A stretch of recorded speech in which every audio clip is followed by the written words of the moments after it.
What's good, YouTube, man? It's your boy, man, Jay Willie Silly, man, aka Mr. Take It Easy. Before you end up like Beezy, man, make sure y'all follow my Instagram and Twitch, man. In the description down below, make sure y'all subscribe to my second channel. In the description down below. Everything you need to know about your boy Jay is in the description down below. You know what I'm saying? We got trapped inside an industrial, I'm saying that word right, y'all. Trapped inside the industrial. I'm saying it right, y'all, right? Industrial? Yeah, heck yeah, bro. What the freak, bro? Come on, Jay. You ain't stupid, bro. You know what I mean? You're very smart, man. You're very smart.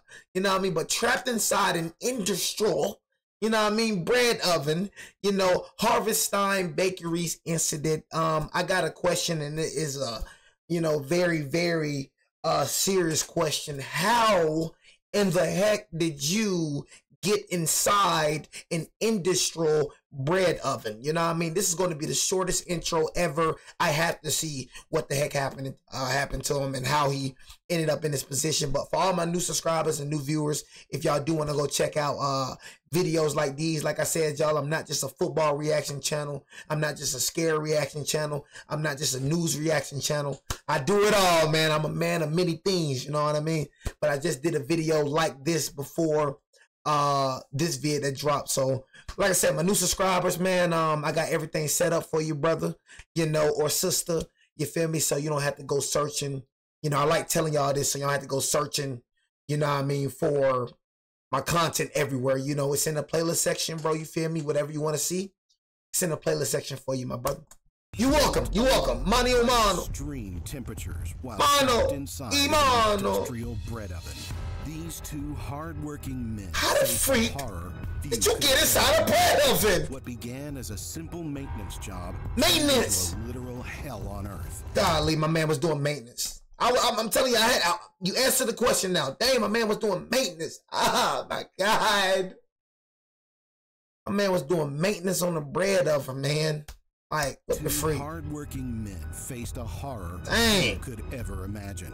What began as a simple maintenance job turned into a literal. That's why I be trying to tell y'all, bro. Life is like Final Destination, no cap. 1998, at Harvestime Bakery in Leicester, United Kingdom, 47-year-old David Mays and 43-year-old engineer Ian Erickson were tasked with recovering a grid that had come off an industrial bread oven conveyor belt and had fallen to the bottom of the oven. These ovens needed regular maintenance to ensure safe and efficient operation. I know it's hot up in there. Dennis Masters, the chief engineer, decided it was best for the company to handle the problem independently rather than call the oven manufacturers to remove the fallen grid. Even though Mays and Erickson had never performed this type of maintenance before, Masters believed it to be straightforward. Masters believed it to be straightforward, even though they never performed this type of work. So even though you didn't physically kill them, you killed them. So their blood is still in your hands. So that's why you was in court. Because you were really responsible for their death. Why are these two men going inside of that oven when they have no experience when it comes to doing that type of work? Yeah, they're an engineer, but they have no experience in doing that type of work. So why the freak are they doing it? Just because they're an engineer, that means that they're supposed to know how to fix an industrial bread oven? Yep, you're getting time, bro. By the end of this video, I want to see how much time you got. I'll say 25 years close to life. Performed this type of maintenance before. Masters believed it to be straightforward. Masters believe it to be straightforward. Bulk for its customers, and Leicester was its primary factory in the area. So the problem needed to be fixed quickly. Get the freak out of here. They had 3 industrial-grade ovens, which operated on a long conveyor belt system and baked the bread at 260 degrees Celsius or 500 degrees Fahrenheit.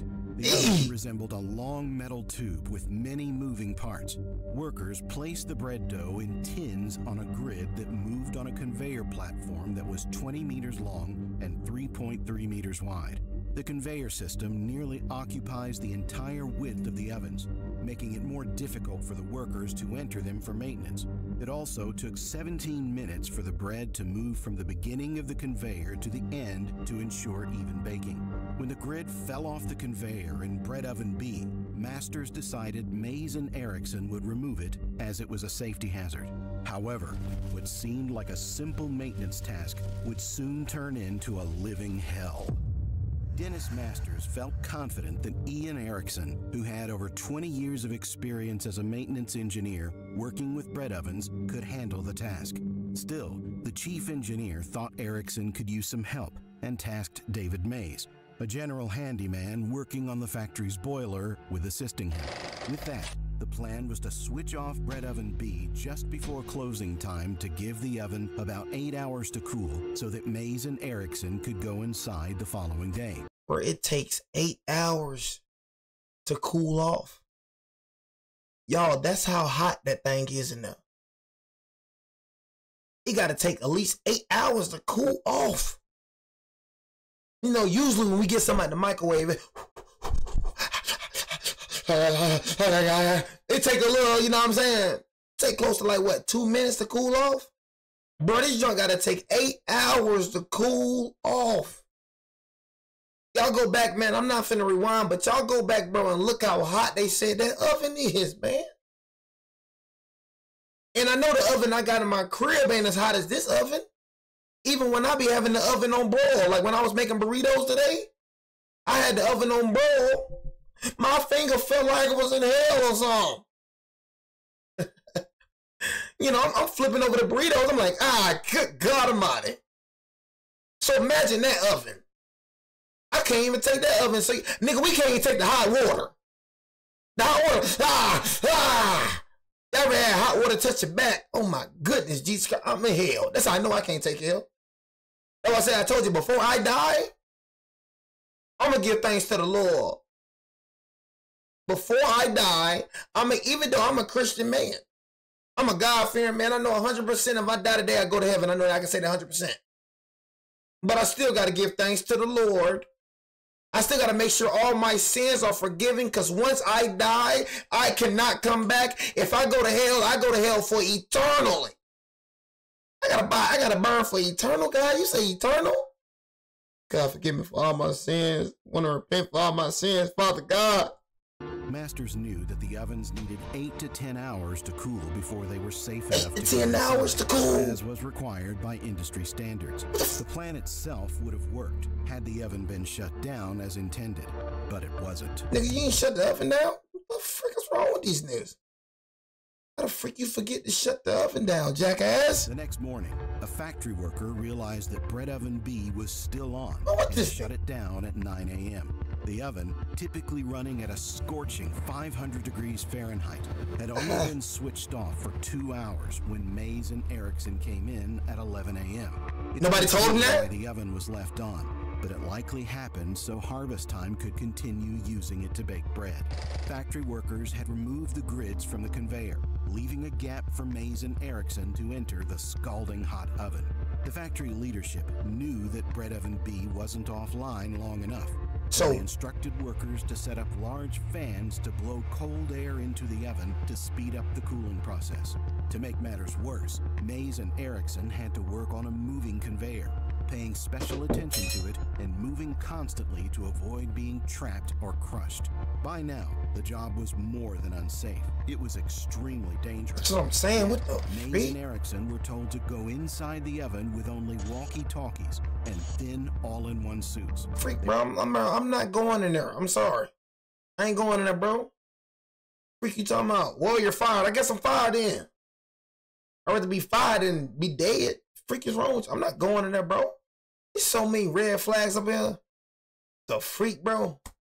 Received no specialized heat-resistant gear, backup team, or comprehensive safety briefing.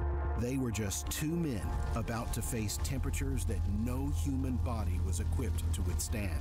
Prepped and ready, the men entered the oven, but no one bothered to check the temperature gauge before Mays and Erickson went inside.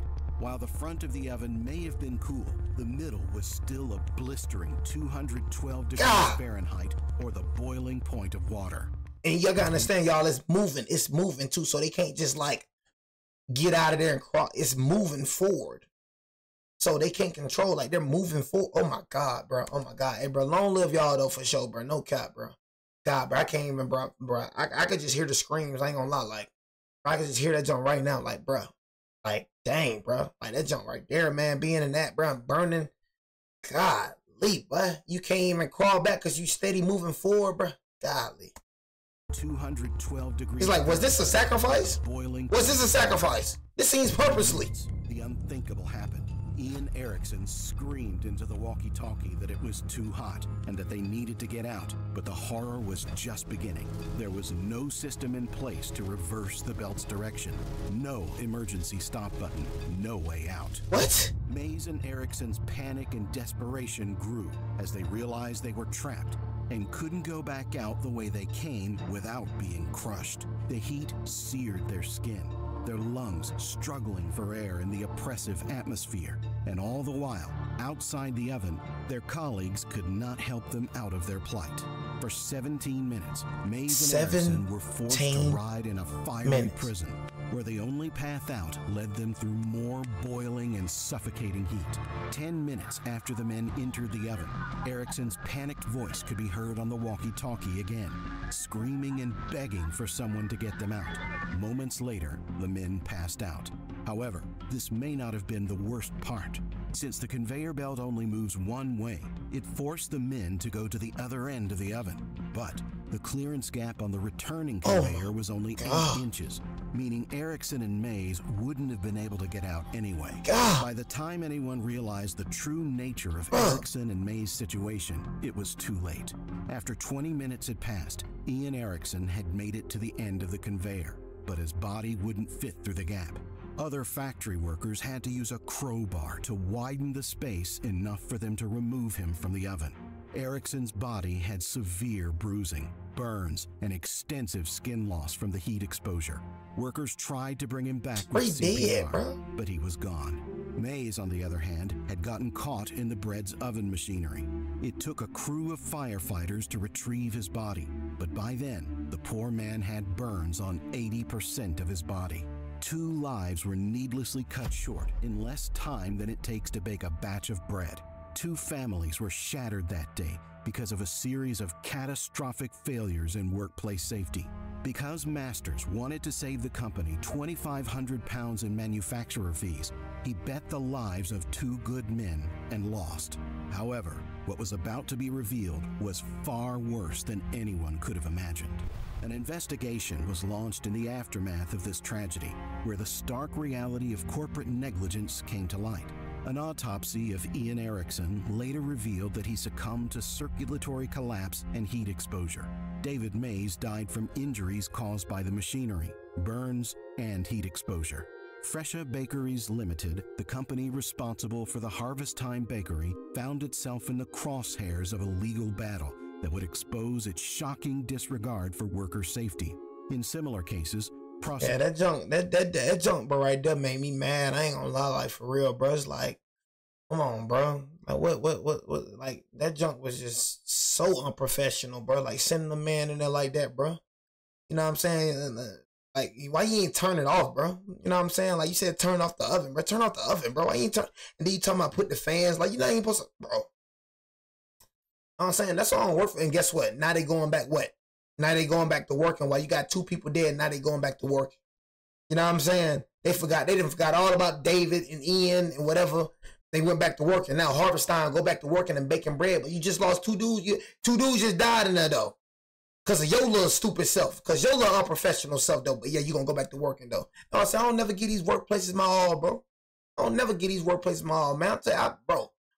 When I used to, boy, I thought I seen something. You know what I'm saying? But anyways, you know what I'm saying? When I used to work, I ain't get work, bro. I used to work, I ain't gonna lie to you.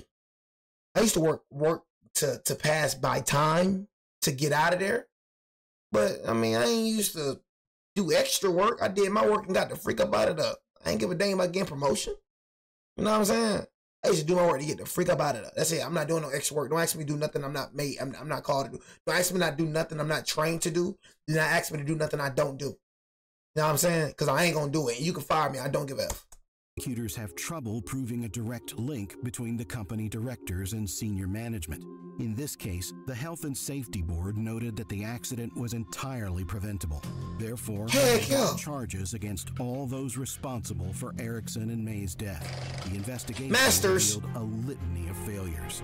No detailed planning for the maintenance task. No risk assessment was conducted. There was no reference to relevant industry guidance. Lack of proper training and supervision for workers.